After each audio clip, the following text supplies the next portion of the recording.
Hello students of class 10th। अब हम लोग part number 18 powers of the cabinet पे आ गए है ना। ये जो कैबिनेट गवर्नमेंट आपने पढ़ी, सॉरी काउंसिल ऑफ मिनिस्टर आपने पढ़े, उसमें कैबिनेट मिनिस्टर सबसे ऊपर थे। फिर आप लोगों के आपने चेन पढ़ी थी, ठीक है। हाँ ना, कैबिनेट मिनिस्टर्स, फिर मिनिस्टर ऑफ स्टेट और फिर डिप्टी मिनिस्टर, ऐसे उनको असिस्ट करने के लिए उनके जूनियर बोलते हैं, हमें जूनियर थे वो जो बाकी मंत्री थे। अब देखिए यहाँ पे सिर्फ पावर ऑफ द कैबिनेट इसलिए लिखा हुआ है क्योंकि आप फिर यही बात ढंग से सोचिए कि ऊपर हेड है काउंसिल ऑफ मिनिस्टर, नीचे हैं डिप्टी मिनिस्टर, स्टेट मिनिस्टर, फिर डिप्टी मिनिस्टर। तो देखिए मान लीजिए फाइनेंस के कैबिनेट मिनिस्टर हैं, फिर डिप्टी मिनिस्टर भी हैं। तो जो कैबिनेट मिनिस्टर है उनकी ज़्यादा चलेगी, वो हेड है एक तरह से, वो जो बोल देंगे वही होगा, है ना। वो तो उनको हेल्प करने के लिए, असिस्ट करने के लिए, मान लीजिए कोई काम करवाने के लिए कि वो कोई काम है फाइनेंस मिनिस्ट्री में ज़्यादा काम है, तो निर्मला सीतारमण जी अनुराग ठाकुर जी को बोल सकती हैं कि ये काम आपको करना है, ठीक है। लेकिन उनकी राय भी लेंगी, है ना, लेकिन उनको ऑर्डर तो नहीं मानेंगी। तो मेन तो जो आप बोलेंगे पावर किसकी होती है, कैबिनेट के हाथ में सारी होती है ना। इसमें लिखेंगे पावर ऑफ द कैबिनेट में आप लोग, the cabinet is the highest unit of Indian governmental system, the cabinet is the highest unit of Indian governmental system and it conducts the complete administrative system, and it conducts the complete administrative system. Cabinet coordinates and control the whole of the executive government of the union, and integrates and guides the work of parliament, ठीक है। Main काम वही करती है, coordinate control का, पूरी cabinet ही administrative system को, एक जो कानून सिस्टम है मंत्रियों का काम है वो सब कैबिनेट ही देखता है।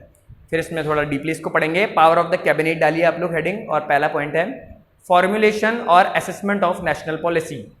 फॉर्मुलेशन और असेसमेंट ऑफ नेशनल पॉलिसी, सबसे पहले तो नेशनल पॉलिसीज बनानी है। The most important task of the cabinet is to set national policies in the welfare of the country, या for the welfare of the country.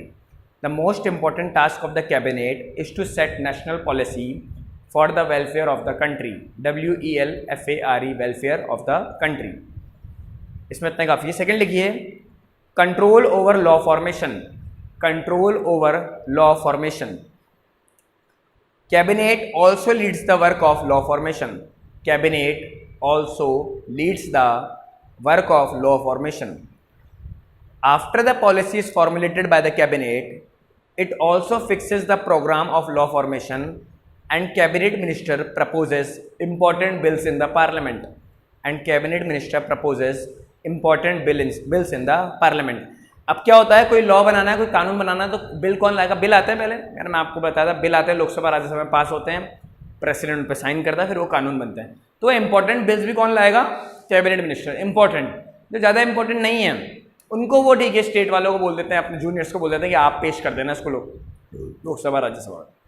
अब जैसे मान लीजिए आर्टिकल 370 का बिल आया, आर्टिकल 370 को हटाना था कश्मीर में से, तो बिल कौन लाया? जो मेन आपके मंत्री थे, गृह मंत्री अमित शाह, उन्होंने ही पेश किया उसको। पूरा उनके हाथ में भागदौड़ थी कि उसको पेश कैसे करना है, उस पर डिस्कशन कैसे करना है, क्योंकि वो एक इंपॉर्टेंट बिल था। वो आप किसी जूनियर को नहीं दे सकते, कोई गड़बड़ हो गई और बिल पास नहीं हुआ तो गवर्नमेंट की यूँ भी होती है कि बिल भी पास नहीं करा पाई, और फिर जो आप कानून बनाना चाहते थे समय भी वेस्ट हो गया, ठीक है। तो वाली बात है, तो उसको कौन करता है? मेन जो कैबिनेट मिनिस्टर होता है वही इंपॉर्टेंट बिल्स को तो वही लाते हैं, ठीक है।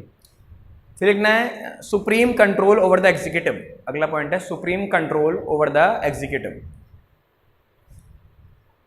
इसमें लिखिए द कॉन्स्टिट्यूशन वेस्ट दैट इसमें लिख लीजिए the constitution states that, STATES, states that executive authority in the president who exercises it either directly or through officers subordinate to him, अब देखिए बात क्या है, फिर वही बात कि हर पावर प्रेसिडेंट के हाथ में तो है, लेकिन वो किसके एडवाइस पे काम करता है? Prime minister. अब प्राइम मिनिस्टर अकेला तो ही सबको एडवाइस देता रहेगा, प्राइम मिनिस्टर किसकी एडवाइस देता है? Council of ministers. जब मैं आपको बताऊं, जब भी मीटिंग होती है ना, तो ये काउंसिल ऑफ मिनिस्टर्स ही पहुंचते हैं बस। बाकी जो डिप्टी मिनिस्टर और मिनिस्टर ऑफ स्टेट को प्रधानमंत्री स्पेशली बुलाएगा तो ही जाएंगे।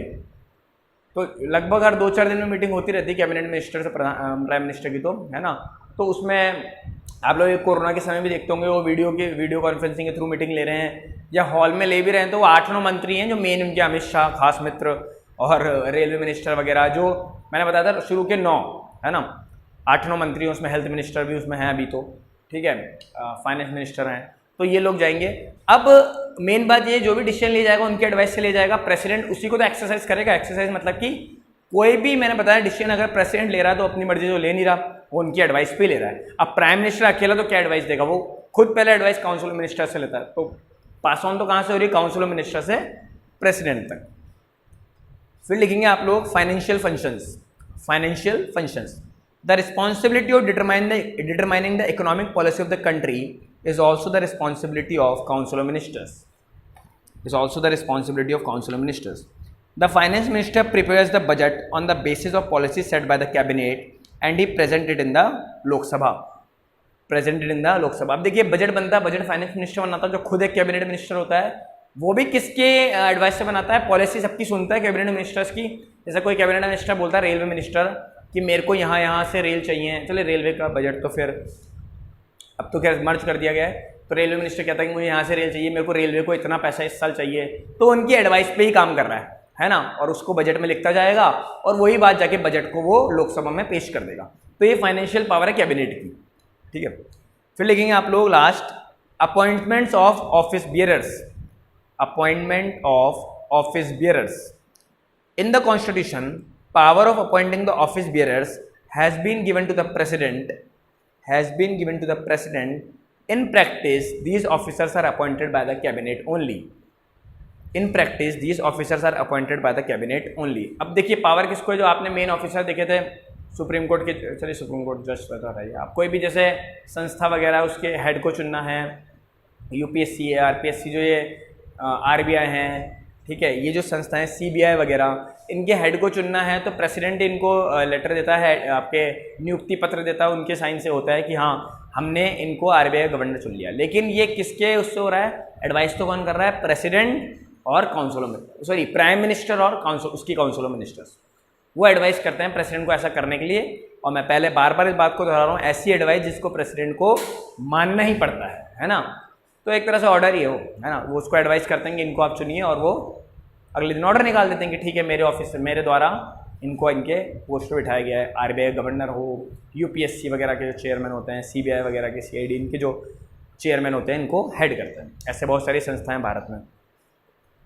या अब आप लोगों को खत्म हुआ आएगा जुडिशरी। जुडिशरी मतलब कि कानून व्यवस्था भारत की, जो इंडिपेंडेंट है ना, हम पढ़ते हैं, किसी के दबाव में काम नहीं करती, जो supreme court, high court, lower courts वगैरह हैं। इसके बारे में हम लोग पार्ट नंबर 19 में पढ़ेंगे, ठीक है। Thank you.